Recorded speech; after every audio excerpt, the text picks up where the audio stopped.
Mr. Osama, thank you for being here with us today. I know you were on stage just a while ago.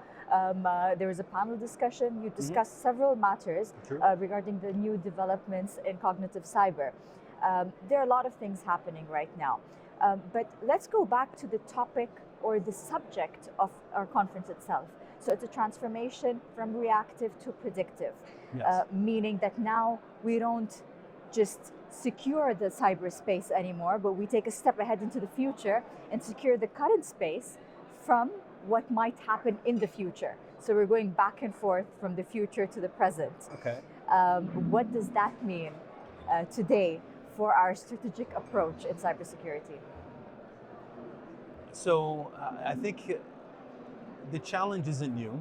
The challenge is quite old. We're always trying to look in the future and trying to understand what do we need to do today to be ready for the future.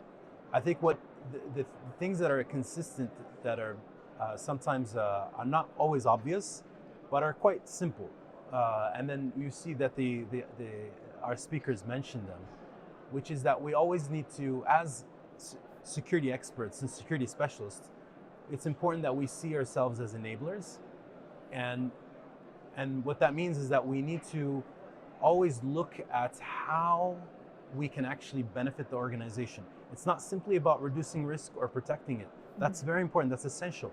But there's long-term risk, which is delaying or slowing the operation of the company or the organization and not achieving its goals. That is also a risk that needs to be catered.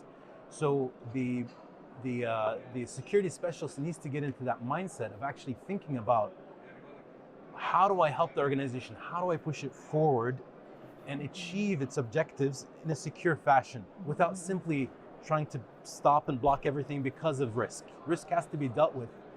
Risk has to be managed. You cannot eliminate risk. It's always there.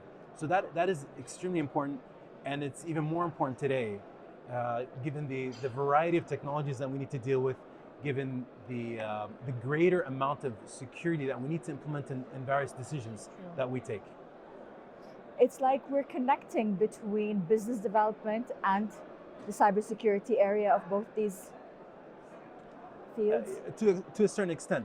So very often, the security individuals are so concerned with risk that sometimes they can inhibit the organization from doing things. So you see some companies are somewhat dysfunctional simply because the security department has like a fist of steel and then just stops and blocks anything from happening that is needed by the organization. So I wouldn't say exactly business developer, but it needs to be that mindset of, yes, business developer, business enabler, and how do I push it forward? And not only waiting for a request to come in by the organization, but also thinking forward and kind of being an enabler. And this is part of the lessons that we kind of got from our panels today. True. And one of the other lessons that was mentioned by one of the speakers is that today the awareness and the education about cybersecurity and cognitive cyber is not just limited to the IT department. It has to be all around throughout the hierarchy of the workforce, from the CEO all the way down to other levels of employees. How can we today spread that awareness efficiently and in the right manner? So I'm sure there's many techniques that can be done to enable, to kind of make sure that everybody has awareness, whether it's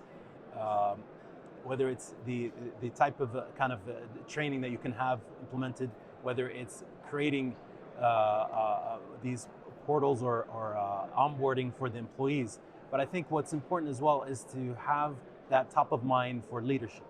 So in fact, in the long run, I see that the security profession will start to become I wouldn't say it's going to disappear, but essentially everybody's going to be a security professional to a certain extent, because everybody needs to understand the essentials of security practice. Whether we're talking about the basics of making sure you change your password, having strong passwords, not sharing passwords. These are bare basics, or whether it's how do you make decisions in other areas that are not specifically security, but keeping in mind the security potential, whether it's risk or issues that are related. So that security hats over in the long run, in my opinion, is going to be shared by everyone and not simply a kind of a group within the organization. That's so interesting. That's so interesting. Can't wait to see that happen in the future. One other topic we discussed in the conference was the idea that there might be a socioeconomic discrepancy later in the future because AI at some level is going to take over some of the jobs that are at the lower skill set level. But is that really true? All right, so we're here talking about security. I know everybody likes to talk about artificial intelligence, and I can understand why. I think there is a mix of a bit of hype, and there's also a bit of reality in there. And it's not really a matter of that it's something necessarily new, but it's that we're new to it, and we're coming to grips with it. But if we think about AI as a tool for enablement, then potentially it could have the effect of leveling the playing field instead of taking over jobs and making it difficult for smaller organizations to exist. It's still early. We don't know, but I think it does have that potential. Let's see how it comes about. Right now, we're just testing the waters. There's really no black and white. We're at the gray spot. We don't know what's happening in terms of the risks and the advantages. I mean, people here are talking about risks and advantages, but it's just based on what we might speculate or anticipate to happen. But what about smaller enterprises where access to knowledge is much less? And they might be more vulnerable than other enterprises that have more resources.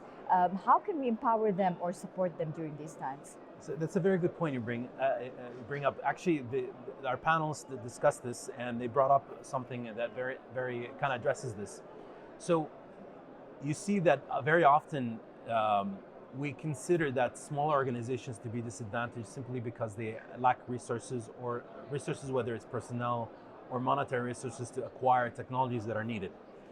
But in fact, that can be combated to a certain extent, primarily because the key is not technologies in themselves. The technologies are typically, they're not the key element that provides that security. An expensive technology that can be acquired, you can find an alternative that's quite cheaper. What is key is understanding how to implement it correctly. Now, so that comes down to, instead of technology, so we always like to, in IT, we always talk about technology, people, and process. Mm-hmm. So what that comes down to, if we're saying technology's importance is not that high, then what becomes important is actually the process and the people. And that, in terms of cost, is not as high. And in terms of also what we talked about in terms of information sharing and getting access to all the latest threats and attacks and so forth, these resources that were mentioned today are actually all public. They're all available, and they're not limited to expensive subscriptions.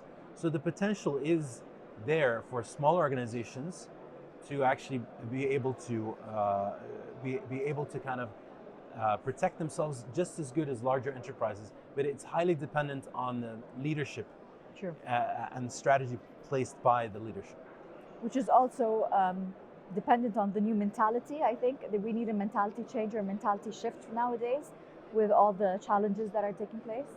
Yes, I think raising awareness is very important, especially on the leadership levels. Yes, I would agree with that. What do you anticipate to see in the next 12 months? Or what do you hope to see in the next 12 months? Oh, well, I like that question more, because I don't really have a crystal ball. I don't know what's going to happen.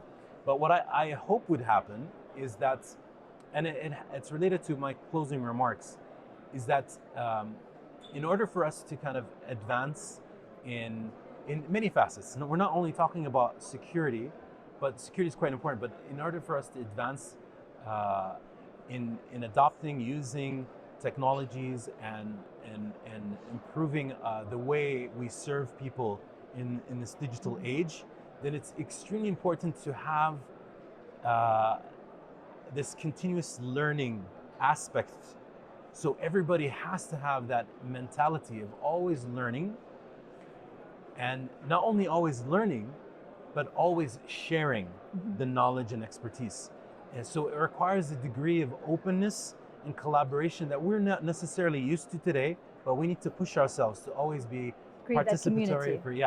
for the community to kind of engage with others and share what we have. Even if we don't need to claim to be experts. We just say, this is what I've learned. Even if I just learned this today, Sure. but this is what I've learned, and I'm open to others who have actually better knowledge or can correct me.